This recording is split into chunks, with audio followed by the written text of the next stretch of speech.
Well, hi there, and happy Monday to you. I hope that you've had a wonderful day and welcome. Welcome. So, listen, I always like to start with a question, a thought provoking question. So, let me ask you, have you ever apologized for taking out time for self care? Or how about this one?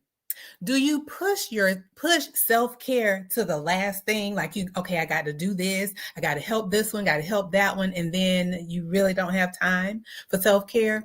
Now, let me ask you this one. How about this?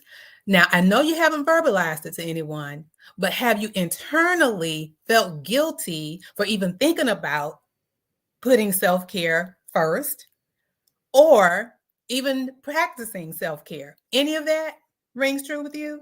All right. Well, listen up. Today, we're going to talk about, I see you. Yes, yes, yes.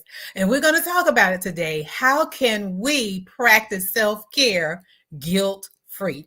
So, welcome to the break room. This is our self care safe space so that you can escape from the day to day and come in here in the break room and get refreshed and renewed and return back to the things that you have at hand to do, whatever task that is for you to do. And I am Deetra Dennis. I am the self-care coach for nurses, and I empower my multi-passionate nurse sisters to prioritize self-care so that they can show up as the best version of themselves and impact the well-being of those connected to them. So again, I welcome you and so appreciative for you to be here on tonight. And a little housekeeping before we get into how to practice self-care guilt-free. Just want to share, we are streaming live on YouTube, LinkedIn, and Facebook. So welcome one and all. Just as a reminder, those of you that are viewing on YouTube, if you will go ahead and subscribe, become a part of the family, and for everyone, like the video, and share it with those who you feel could find value or benefit from the things that we talk about over here. And lastly, you know what? I love to see you commenting, be it live or if you're watching the replay. I do respond, and I thank you, Paula, for responding. And yes, we are going to talk about how to practice self-care guilt-free. So, what I want to share with you, we're going to jump right in.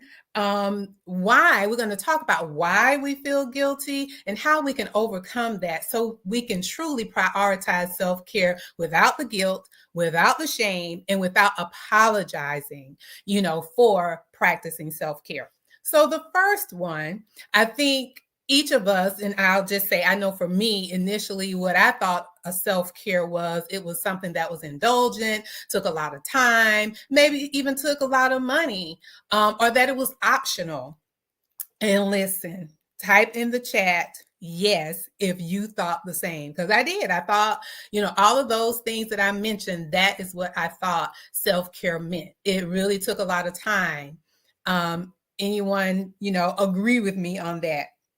So what I did talk about this as well, I'll share as we go along. There were many videos. Yes, yes, yes. I see you.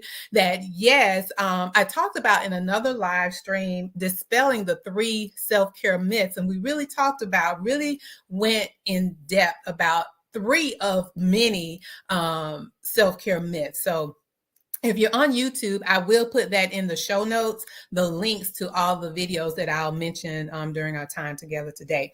So let's switch and redefine self-care, if you will.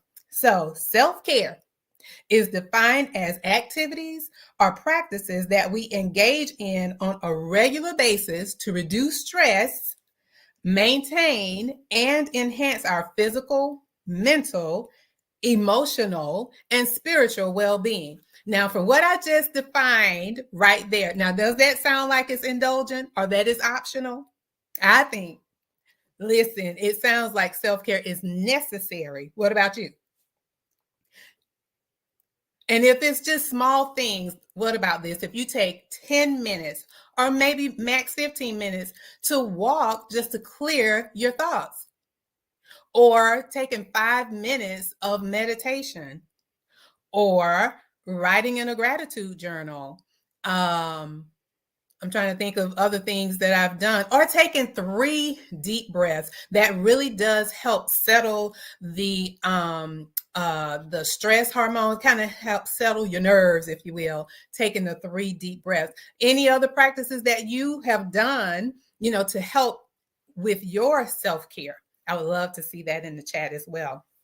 So we talked about number one, how we have defined self-care, but we have now redefined it. Okay. So we talked about why we're guilty and how we can overcome that, how we can change that. The second one is dualistic thinking. Now, I know this may sound new, but it's really old. It actually goes back to the ancient Greeks. And what it was about comparison, differentiation, or splitting apart.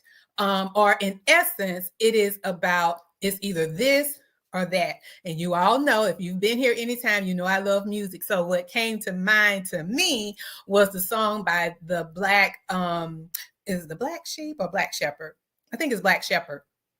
And the song was "The Choice Is Yours." But we know the hook by "You can get with this or you can get with that. You can get with this or you can get with that. You can get with this or you can get with that or you can get with this, because this is where it's at. I love music. But anyway, that is dualistic thinking, that you can either practice self-care or you can help or serve others. How about we shift our thinking or shift the mindset in that it can be both and?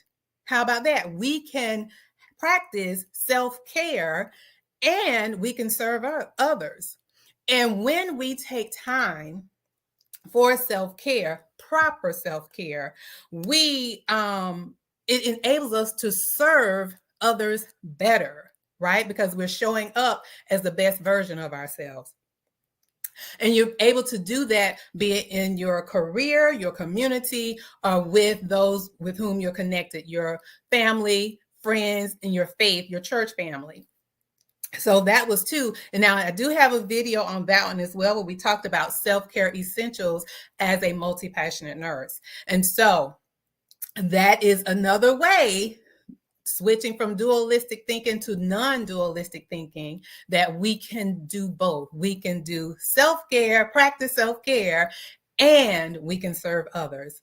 So that was 2. Now, number 3, I know, you might need to take a deep breath, but here it is. Number 3, you feel obligated to say yes to everyone except yourself.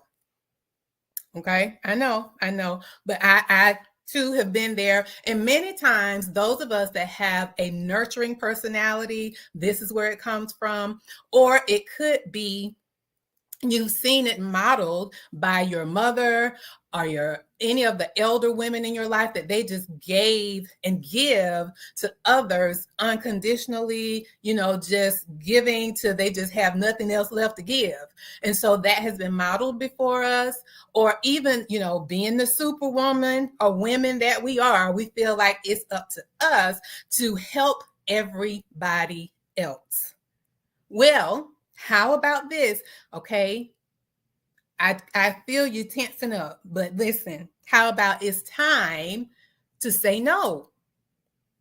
I know I felt you clutch your pearls, but go ahead and relax and take a deep breath. It is okay to say no.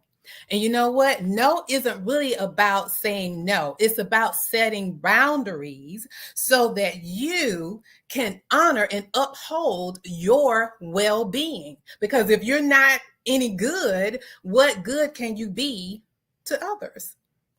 Right? And so remember, and I've talked about this quote before, that when you are saying yes to others, be sure you're not saying no to yourself. So when you say no to someone, you're also saying yes to yourself. So that, again, I've said this in the beginning, so that you can show up as the best version of yourself and serve others from your heart at the highest level. Now, doesn't that feel good to know that if you take the time for self-care, you can show up as the best version of you?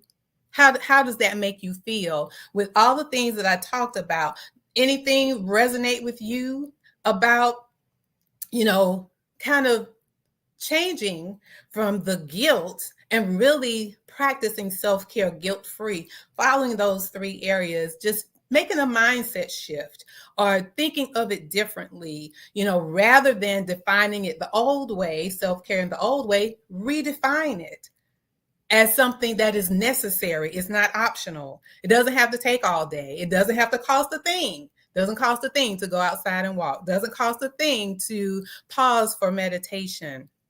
Or from the dualistic thinking that it's either this or that. How about non-dualistic, that is both and? You can do them both and still serve others as well as care for yourself. And then lastly, feeling obligated that you have to, be there and take care of others except yourself, but switching that and learning to say no. And you can say no with love and grace. But setting those boundaries basically is what it is, so that it protects your well-being. So any comments or anything that stand out for you on tonight that I talked about that you will, do over the next week? We'll just say until we meet again on next Monday. Anything that resonate with you that you will start doing, or things that you may already do that you're open to share in the comments. Well, I'm going to just remind you again to subscribe, to like the video, and share it with someone else who you feel could benefit from the things that we talked about. And, I really do appreciate you taking time out of your day in the evening to spend time with me. And again, here in the break room, I try not to hold you long because it is the break room. So usually at work, you don't have all evening to be with in the break room. You have 10 or 15 minutes for your break. And I do like to keep our time together short, but impactful or powerful. And, I always like to end with a good quote. So our quote tonight, listen, lean in for this one. Self-care is the greatest gift you can give others, because you give them the best of you instead of what's left of you. So until next Monday, I hope that you have a great evening and a wonderful week. Thank you again for tuning in.